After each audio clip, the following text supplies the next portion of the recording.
Shalom, Bapak Ibu, Saudara dan Saudariku. Semoga saya menjumpai Anda sekalian dalam keadaan yang sehat walafiat. Jumpa lagi dengan permenungan harian kita, Embun Sabda, Selasa 2 Juni 2020 bersama saya, Romo Adi SPD.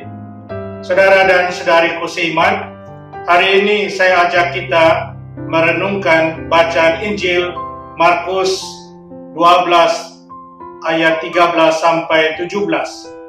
Bacaan Injil hari ini biasanya kita dengar dalam merayakan hari kemerdekaan kita, liturgi ketika kita merayakan hari kemerdekaan kita, di mana kita merenungkan pernyataan Yesus yang luar biasa. Berilah apa yang menjadi hak Kaisar kepada Kaisar, dan berilah kepada Allah apa yang menjadi hak Allah. Saudara dan saudariku seiman, dua hal ini sangat penting dalam perjalanan hidup kita. Hidup sebagai orang beriman dan hidup sebagai warga negara. Kita hidup di atas negara Kesatuan Republik Indonesia. Kita hidup sebagai orang yang beriman pada Kristus, pada Yesus. Kita sebut diri kita orang-orang Kristiani, orang-orang Katolik. Saudara dan saudariku seiman, dua hal ini yang mau saya ajak kita untuk kita renungkan, di mana kesimpulan yang saya ambil bahwa kita harus hidup dengan penuh kesetiaan dan tanggung jawab sebagai orang beriman dan sebagai warga negara. Yang pertama, berikanlah kepada Allah apa yang menjadi hak Allah. Sebelum kita menjawab pertanyaan ini, merenungkan pertanyaan ini, saudara dan saudariku, atau pernyataan dari Yesus ini, kita harus terlebih dahulu, saya kira, bertanya pada diri soal identitas diri kita.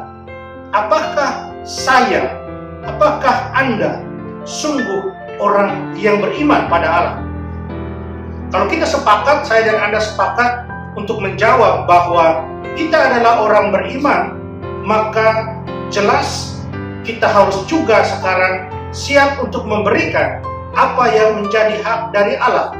Pertanyaannya, apa hak Allah yang kita imani? Untuk saya, hak Allah ada beberapa yang bisa saya sebutkan. Yang pertama, hak untuk disembah, hak untuk dihormati, hak untuk dihargai, hak untuk dicintai, dikasih, hak untuk ditaati apa yang menjadi ajarannya, apa yang menjadi kehendaknya. Terus bagaimana pelaksanaan supaya kita bisa memberikan apa yang menjadi hak Allah, menjadi hak Allah? Contoh konkret kita semua tahu, saya kira. Yang pertama, kita jalani apa yang Allah kehendaki. Simple. Allah kita menyuruh kita, meminta kita untuk hidup dalam kasih. Jalanilah hidup kasih itu. Itu adalah perwujudan konkret. Allah kita meminta kita untuk mentaati apa yang menjadi perintah. Jalanilah perintah Allah itu. Allah lewat gereja meminta kita untuk hidup disiplin dalam doa, dalam mengikuti perayaan-perayaan liturgis. Jalanilah itu. Itulah saya kira, saudara dan saudariku, perwujudan konkret bagaimana kita memberikan apa yang menjadi hak Allah itu. Yang kedua, berikanlah kepada Kaisar apa yang menjadi hak Kaisar. Kaisar dalam tradisi dahulu orang-orang Yahudi kita tahu adalah pemerintah yang menguasai. Nah, buat kita sekarang ini, berikanlah apa yang menjadi hak pemerintah atau negara, karena kita adalah warga negara. Apa yang menjadi hak negara? Yang menjadi hak negara adalah diikuti, ditaati apa yang sudah sebagai hukum, apa yang sudah negara berikan kepada kita sebagai hukum, sebagai kewajiban yang harus kita taati. Semuanya ini harus kita ikuti. Karena semuanya saya kira dan saya percaya seorang pemimpin yang baik akan mengeluarkan peraturan negara, pemerintahan demi kebaikan bersama. Lain hanya kalau pemerintahan bobrok. Tapi sebagai warga negara yang baik, kita memberikan apa yang menjadi hak negara, yaitu contoh konkret bisa kita buat. Taatilah apa yang sudah diminta untuk ditaati untuk kebaikan bersama. Jalanilah apa yang diminta dari kita sebagai warga negara yang baik. Berikanlah apa yang bisa kita berikan yang terbaik dari kita untuk negara. Kalau kita jalan itu, saya kira peraturan-peraturan pemerintah, peraturan-peraturan negara demi kebaikan bersama, itulah yang harus kita berikan. Karena itu menjadi hak daripada pemerintah. Saudara dan saudariku seiman, dua-duanya ini saya kira saling berkaitan, tidak bisa dipisahkan.